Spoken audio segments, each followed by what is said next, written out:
yang menunjukkan bahwa tingkat motivasi belajar siswa itu menurun karena adanya dari Google tersebut. Saya ingin membantah dengan sebesar 75% angka yang lebih besar digunakan oleh siswa untuk mengakses Google Classroom pada saat zaman COVID dan pandemi kemarin, bahwa situ dapat membuktikan bahwa sebenarnya Google itu tidak seburuk yang dibayangkan. Dan sebenarnya Google buruk itu karena ada beberapa oknum siswa yang tidak memanfaatkan Google dengan baik. Tapi nggak semua jawaban yang ada di Google itu benar. Contohnya, misalkan ada seorang siswa yang menyalin jawaban tersebut di dalam Wikipedia, kolon dan lain-lain, itu juga semua jawabannya benar. Karena ada beberapa guru yang mengeklaim jawaban di Google itu salah. Coba bayangkan kita membawa 100 buku paket yang harus kita kasih buat pembelajar di sana, sedangkan jika ini kita menggunakan Google atau buku internet atau yang bisa mobile, itu sangat mudah. Ada yang namanya buku online. Jadi sebenarnya nggak yang harus cuma lihat jawabannya doang, kok di Google ada juga buku. Saya lihat ya, contoh ini ya. Ini ada buku. Di sini juga ada jawabannya juga. Menurut saya dari Google aja ya. Ada buku online itu mudah untuk kita kan harus membawa kemana-mana. Apakah dengan buku online itu minat belajar siswa akan meningkat? Kita lagi debat Google. Pasti Anda sebelum debat pasti Anda buka Google dan mencari materi buat nanti disampaikan.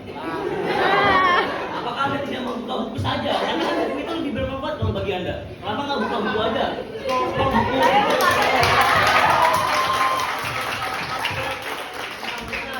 Belajar pelajar, bukan saya mengartikan kalau misalkan Google itu salah diakses. Berarti Google menurunkan minat belajar itu nggak salah ya? Nggak salah. Saya bilang nih, Google menurunkan minat belajar nggak salah. Berarti nggak salah. Nggak salah nih minat menurunkan minat belajar. Konteksnya gini loh. Jadi siswa itu lebih berpatokan pada Google, pada jawaban-jawaban yang sudah tersedia oleh Google. Jadi siswa ini nggak literasi, tidak membaca dulu pemahaman materi yang lebih mendalam. Jadi mereka terfokus pada jawaban yang sudah ada di artikel-artikel Google. Sekarang kurikulum Merdeka. Saya pengen tanya deh gini. Semua isi buku yang ada di kurikulum Merdeka itu datangnya dari mana sih sumbernya? Kalau bukan dari Google. Penulis memikir dari mana sih kalau mereka nggak cari dulu referensi dari Google? Dari buku. Masih buktikan? Kurikulum Merdeka Belajar harus nantiasa disesuaikan dengan perkembangan ilmu pengetahuan dan teknologi yang sangat cepat dan berdampak pada berbagai aspek kehidupan. Di sini dijelaskan bahwa kurikulum Merdeka sudah mengangkat sistem teknologi yang begitu cerdas untuk yaitu hilangnya jati diri bangsa. Saat ini juga banyak dari kalangan pelajar yang malas membaca buku pelajaran dikarenakan adanya mesin mencari kata yang bernama Google. Hal ini disebabkan karena setiap murid mendapat tugas mereka. Nah, habis kirim tugas, nulis tugas, langsung mencari jawaban di Google tanpa mengetahui cara pekerjaannya. Kemudian akses ke informasi Google dapat membuka peluang bagi pelajar untuk melakukan plagiat atau menyalin tugas-tugas orang gitu. Jadi apakah ini dapat membuat motivasi untuk belajar secara mendalam di online itu? Oke, kalau kamu bilang kayak gitu, nih coba. Kalau bilang kayak gitu, membuat motivasi belajar kurang. Oke, contoh gini. Di sini yang ada kita Bu Ferdi. Coba contoh Bu Ferdi lagi keluar. Ada suatu dinas atau kepentingan dinas dari pemerintah yang diharuskan Bu Ferdi itu keluar.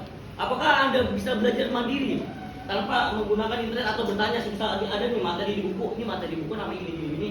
Apa ya? Gua nggak ngerti ya. Atau lewat Pak tadi toko dari mana sih? Kita contoh. Kalau kita nggak dari Google, kita nggak search Google, mau nanya kemana, mau nanya ke teman-teman kan juga nggak tahu.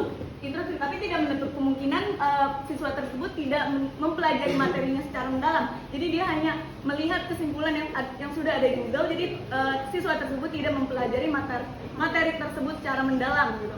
Ini, dia juga bisa akses nggak internet?